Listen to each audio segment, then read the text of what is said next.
When I was asked to talk to you about drinking, it made me sit down and do some hard thinking. And how far down this road was I willing to let you and others see how I was living for things that just weren't filling? And I realized all was necessary if you were going to see that Jesus can't be secondary.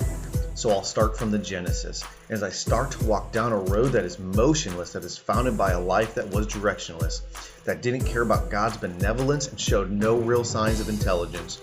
It began at the age of 12, when I wasn't able to see the thing that I held was a thing that could lead me straight to hell. My father slid it over and asked if I wanted. Of course I did, and I quickly became undaunted.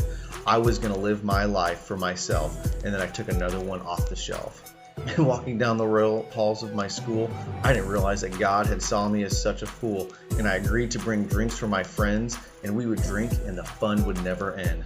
But little did I see that God's love for me, and I got caught by a mom who only wanted what was best for me. So I served the time for a foolish crime, and I wish I could say I walked away from this grime, but I didn't.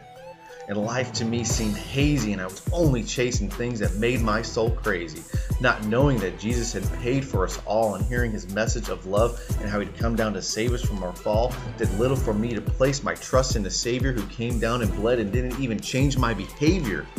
And I saw it every week. People smoking things, not taking time to think, and rolling green stuff inside of white papers and not realizing that Jesus had died to be their Savior. And beer and liquor and vodka, I saw and started to try it all, and not wanting to see that Jesus had to save me from my fall. I'd like to say that Jesus was my first, or that my Christian life couldn't have got any worse.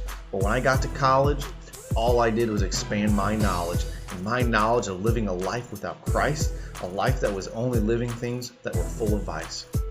Partying on the weekends and trying to seek joy that would never end because I failed to see that Jesus was enough for me. And I sought joy from a bottle and trying to live out my desires in full throttle, not seeing that Jesus was greater, only ended up making me a traitor to the love of our God and the blood of our Savior. But along came some true friends who didn't want to see my life end, so I came to a place of help. And on those Monday night meetings with Brent, I saw that I was living my life without God's consent. And I saw my pride in how I was living a lie, and that Jesus was my only that's made me cry. And giving my life to Christ and walking according to only his advice was how this man was going to live his life. I wish I could say there was no more failure, but that would neglect my need for a Savior. Love so pure and love so grand. What did I do to fall under such a great command? Knowing God came down from his great land to walk beside me and take my hand is more than this man will ever be able to understand. For he is greater, and there is no one else I will swear my allegiance to than this God of wonder. And I know that Jesus cannot be second, and life without him can only be worthless. So if you're looking for joy out of a bottle, not seeing that Jesus has offered you much more than freedom, I can't help you. But there is a Savior who came down from his place on high, so sinners could walk with him side by side.